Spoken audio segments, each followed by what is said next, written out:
Hey guys, welcome back to the channel. आप में से जो लोग मेरी चैनल के साथ जुड़े हैं उनको पता होगा कि हमने बेसिक अर्थमेटिक का पोर्शन स्टार्ट किया था, जिसमें हमने बहुत सारे टॉपिक्स कवर कर लिए थे, जैसे कि नंबर सिस्टम है, प्रॉफिट एंड लॉस है, परसेंटेज है, एवरेज है। हम जो टॉपिक पढ़ रहे थे वो था रेशियो एंड प्रोपोर्शन। उसमें हमने 2 वीडियोस कवर किए थे और जो लास्ट टॉपिक हमने उन 2 वीडियोस में पढ़ा था वो था direct proportion and inverse proportion. इन दोनों चीजों पे हमने एग्जाम्पल भी ली थी ताकि ये बेहतर समझ आपको आ जाए। ये वीडियो रेशियो एंड प्रोपोर्शन का लास्ट वीडियो रहेगा, क्योंकि जो भी रिमेनिंग कंसेप्ट्स रहेंगे वो हम इसमें कवर कर लेंगे और इनके जो नोट्स है वो मैं आपको टेलीग्राम चैनल पे प्रोवाइड करवा दूंगा। So without any further delay let's get started. तो आज हम जिस टॉपिक से स्टार्ट करने वाले हैं वो है वेरिएशन। वेरिएशन के बारे में क्या लिखा है मैंने, when 2 or more quantities are dependent upon each other, if one of them is changed, other dependent is also changed। कि अगर हमारे पास 2 या 2 से ज्यादा क्वांटिटीज है और वो एक दूसरे पे डिपेंड है, अगर उनमें से हम एक को चेंज करेंगे दूसरी भी चेंज होगी। लेकिन आपको याद रखना है कि जब हमने प्रोपोर्शन पढ़ा था क्वांटिटीज एक समान चेंज हो रही है। कहने का मतलब कि अगर हमारे पास 2 क्वांटिटीज है ए एंड बी, तो अगर ए में चेंज आ रहा है 2% का, बी में भी चेंज आएगा 2% का, चाहे वो इनवर्स प्रोपोर्शन है या डायरेक्ट प्रोपोर्शन। लेकिन वेरिएशन में ऐसा नहीं होता है। अगर ए में 2% का चेंज आएगा, बेशक बी भी चेंज होगा, लेकिन बी में हो सकता है 5% 10% का चेंज आए। यहाँ इक्वल क्वांटिटीज में चेंज आपको देखने को नहीं मिलता है। ये फर्क है प्रोपोर्शन और वेरिएशन। अब इसी तरह जैसे हमने डायरेक्ट प्रोपोर्शन पढ़ा था और इनवर्स प्रोपोर्शन पढ़ा था, यहाँ पे हमें डायरेक्ट वेरिएशन और इनडायरेक्ट वेरिएशन या इनवर्स वेरिएशन हमें पढ़ना है। लिखने का तरीका सेम है, A is directly proportional to B. इस साइन को हटाने के लिए हम कांस्टेंट का यूज करते हैं, वो कांस्टेंट मैंने यहाँ पे के लिया है। तो अब इक्वेशन क्या बनी, ए इक्वल्स टू के बी। ये जो के है इसको बोलते हैं प्रोपोर्शनलिटी कांस्टेंट। कहने का मतलब अगर ए इंक्रीज होगा बी भी इंक्रीज होगा। इसी तरह इनडायरेक्ट वेरिएशन भी सेम लिखते हैं, A is directly proportional to 1 divide by B. इसका मतलब A is inversely proportional to B. इसका मतलब अगर ए इंक्रीज होगा तो बी डिक्रीज होगा, सिमिलरली अगर ए डिक्रीज होगा तो बी इंक्रीज होगा। तो यहाँ पे साइन हटाने के लिए हम सिमिलरली सेम वैसे ही करेंगे जैसे हमने ऊपर किया था। हम यहाँ पे कांस्टेंट का यूज करेंगे के, और इसके को बोलते हैं प्रोपोर्शनलिटी कांस्टेंट। इक्वेशन को सिंप्लीफाई करने के बाद आप देख सकते हो मैंने इस तरफ लिखा है के इक्वल्स टू ए बी। इस तरह से आप चीजों को समझोगे। अब इस बेस पे हम क्वेश्चन लेंगे ताकि आपको बेहतर ये समझ आ जाए। क्वेश्चन क्या है, ए वेरीज डायरेक्टली एज बी। ए डायरेक्टली वेरी करता है जैसे कि बी करता है। इसका मतलब अगर ए में इंक्रीज आएगा तो बी में भी इंक्रीज हमें देखने को मिलेगा।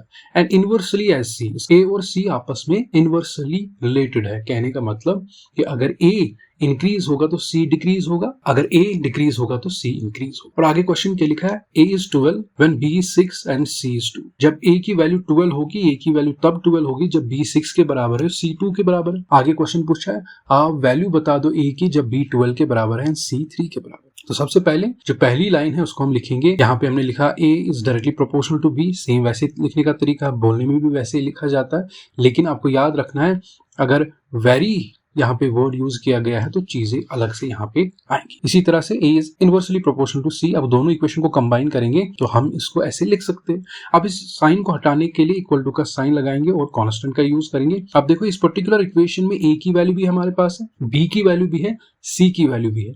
तो हम ये ए बी और सी की वैल्यू यहाँ पे पुट करेंगे तो के की वैल्यू हमारे पास आती है 4 के बराबर। पहली लाइन लिखी है ए इज 12, तो हमने ए यहाँ पे 12 लिया है, बी इज 6 लिया है और सी इज 2। तो हमने जब वैल्यूज डाली यहाँ पे के की वैल्यू हमारे पास क्या आई, 4 के बराबर। अब आपको पता ही होगा ये बहुत ही एक सिंपल इक्वेशन है, जहाँ पे 2 मल्टीपल में चला जाएगा, 12 2 24, ये 6 यहाँ पे मल्टीपल में डिवाइड में चला जाएगा तो 6 4 24।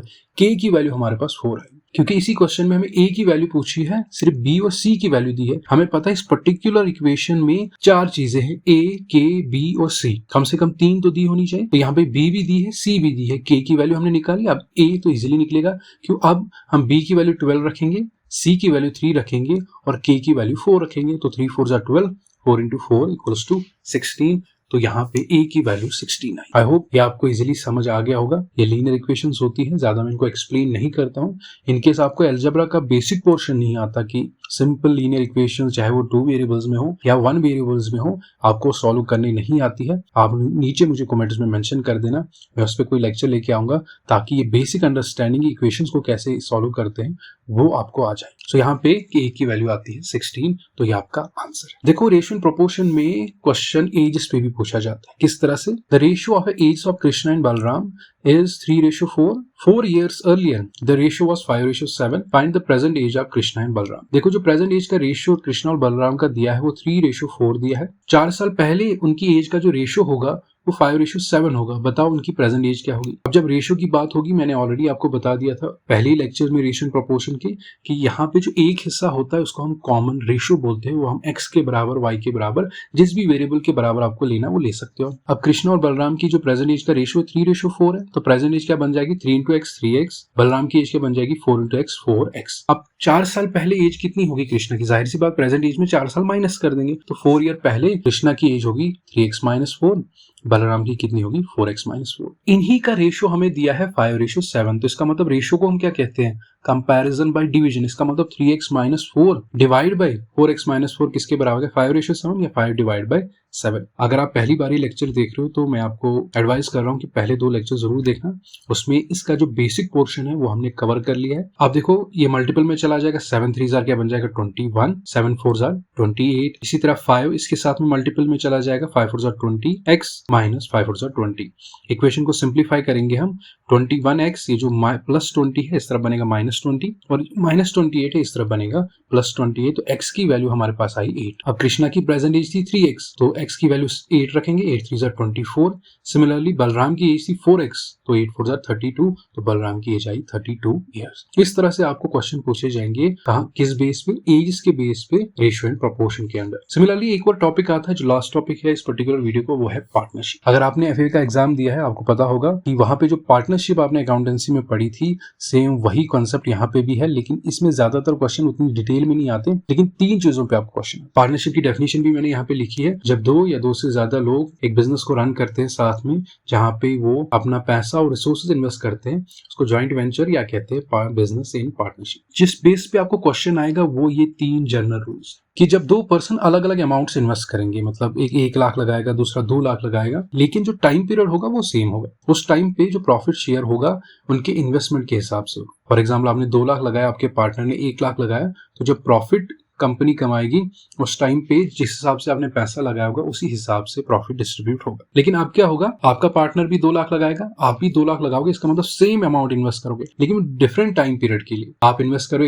एक साल के लिए, वो 2 साल के लिए कर रहा है, उस टाइम पे जो टाइम पीरियड होगा उसके हिसाब से प्रॉफिट डिस्ट्रीब्यूट होगा। इस पे हम एग्जांपल भी लेंगे, तब जाके आपको क्लियर हो जाएगा। पहले तो हमने देखा डिफरेंट अमाउंट्स था, पीरियड सेम था, अब पीरियड अलग अलग था, अमाउंट सेम था। तीसरा है जब अमाउंट भी अलग अलग होगा, टाइम भी अलग होगा, तब हम प्रॉफिट को डिस्ट्रीब्यूट करते हैं। जो इन्वेस्टमेंट होती है और टाइम दोनों के मुकाबले में वहां पे प्रॉफिट हम डिस्ट्रीब्यूट करते हैं। अब इस पे हम एक एग्जांपल लेंगे ताकि आपको बेहतर समझ आए किस तरह से हमें क्वेश्चन सॉल्व करना है under ratio and proportion. Question क्या है, Rahul and Sameer started a business by investing 36,000 and 63,000। Rahul ने 36,000 लगाया और समीर ने 63,000 लगाया एक कंपनी में। Find the share of each out of an annual profit of 5,500। Time period same है, इन्वेस्टमेंट अलग अलग है और प्रॉफिट जो उन्होंने कमाया वो है 5,500।